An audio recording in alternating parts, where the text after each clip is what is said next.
नमस्कार, आप सभी का हमारे चैनल जय गुरुदेव उत्तराखंड पर एक बार फिर से हार्दिक स्वागत है। जैसा कि आप सबको मालूम है कि हमारे चैनल पर श्रद्धेय श्री नीप करौरी महाराज जी की अद्भुत कथाओं की श्रृंखलाओं का क्रम जारी है। तो आज भी एक ऐसी ही अद्भुत कथा के साथ हाजिर हुए हैं आप सभी के लिए। तो बिना देर किए आपको लेकर चलते हैं आज की अद्भुत कथा की ओर। ये कथा है रामगढ़ नैनीताल के ठाकुर शिव सिंह के विषय में। ठाकुर शिव सिंह की पत्नी को एक बार रामगढ़ नैनीताल के एक प्रसिद्ध संत के विषय में जानकारी हासिल हुई। उन्हें पता चला कि वो संत जो हैं बड़े ही पहुंचे हुए हैं और लोगों के भविष्य के बारे में उन्हें बहुत सारे मालूमात हासिल हैं। तो उनके दर्शन हेतु शिव सिंह जी की धर्मपत्नी जी जाती हैं और उनके दर्शन करके बहुत ही धन्य हो जाती है। उन्हें ऐसा सौभाग्य प्राप्त होता है। तो उसके पश्चात उन्होंने अपनी हस्त रेखा के विषय में महाराज जी से यानी कि उन प्रसिद्ध संत से आग्रह किया कि वे उनकी हस्त रेखाएं देखकर उनके भविष्य के बारे में होने वाली घटनाओं के विषय में उन्हें बताएं। तो जैसे ही उन्होंने अपना हाथ ज्योतिषी के सामने या प्रसिद्ध संत के सामने कह सकते हैं आप सामने प्रस्तुत किया, तो संत को बड़ा ही एक तरह से विस्मय हो गए। उन्होंने एक तरह की बहुत ही शांत चुप्पी साध ली बिना कुछ बताए। जब शिव सिंह जी की धर्मपत्नी को उनके इस व्यवहार के बारे में पता चला, उन्होंने देखा कि उन्होंने बिल्कुल चुप्पी साध ली है, कुछ भी नहीं बता रहे हैं, तो उन्होंने बहुत आग्रह किया। बहुत अनुनय विनय की गई और बहुत आग्रह करने के पश्चात बड़े ही दुख के साथ उन्होंने बताया कि 6 महीने में ठाकुर शिव सिंह जी की पत्नी का एक बड़े अस्पताल में देहांत होने वाला है और इस प्रकार उन्हें अपने अकाल मृत्यु की जानकारी प्रसिद्ध संत से प्राप्त हुई। तो जब उन्हें मालूम हुआ कि उनकी उम्र कम है, तो उक्त भविष्यवाणी से उनके मन में भय व्याप्त हो गया।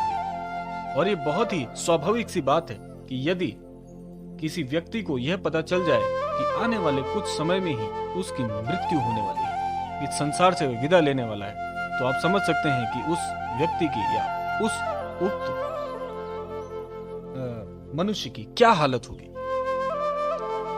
तो ये सब जो बातें थी महाराज जी ये सब जान चुके थे। आप तो जानते हैं महाराज जी हमारे अंतर्यामी हैं, एक एक व्यक्ति की मन की वह व्यथा समझते ही हैं।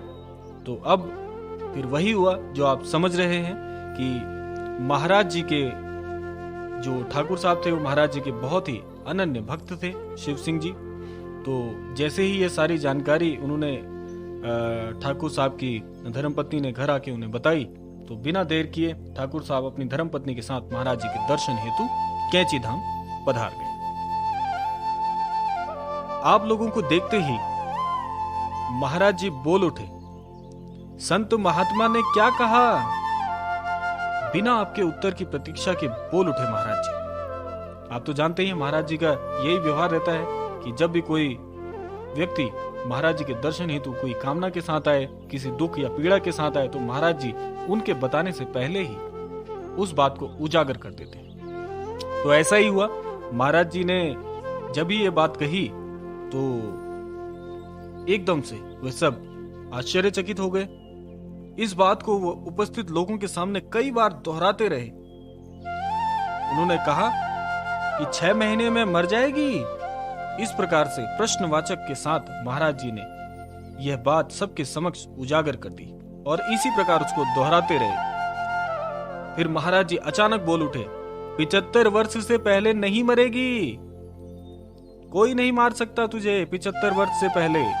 ऐसा महाराज जी ने जैसे ही कहा तो महिला 75 वर्ष की आयु तक जीवित रही। बाद में जब इस बात को संस्मरण के तौर पे जब बताया गया तो पता चला कि ठीक 75 वर्ष की आयु में उन महिला का देहांत हुआ। तो यह है आज की अद्भुत कथा महाराज जी का। जैसा कि आप जानते हैं कि इस पूरी सृष्टि के कण कण पर उनका नियंत्रण है। महाराज जी अल्पायु ना जाने कितने व्यक्तियों की, कितने लोगों की, कितने भक्तों की अल्प आयु को दूर कर चुके हैं और आज भी यह क्रम ऐसे ही जारी है। महाराज जी से जो भी दुखी मन से अपनी व्यथा को कहते हैं, उनके दुखों का निवारण तो होता ही है, और इस प्रकार अल्प आयु के ना जाने कितने योगों को महाराज जी ने दीर्घ आयु में परिवर्तित किया है। तो इस प्रकार इस अद्भुत कथा से महाराज जी ने अपनी शक्ति से अल्प मृत्यु योग का निवारण कर दिया। तो आज की एक अद्भुत कथा जो है वह विराम की ओर आ गई है। आप सभी को यह अद्भुत कथा कैसी लगी अवश्य हमें कमेंट बॉक्स में बताइएगा, और ऐसे ही अद्भुत कथाओं को जो हम आपके लिए लेकर आते हैं संस्मरणों के माध्यम से, लोगों के माध्यम से, भक्तों के माध्यम से, उसको ऐसे ही अपना स्नेह प्रदान करते रहिए। तो आज की अद्भुत कथा को समापन की ओर ले जाते हैं और मिलते हैं आपसे अगले क्रमांक में। तब तक के लिए जय श्री राम, जय गुरुदेव, जय उत्तराखंड।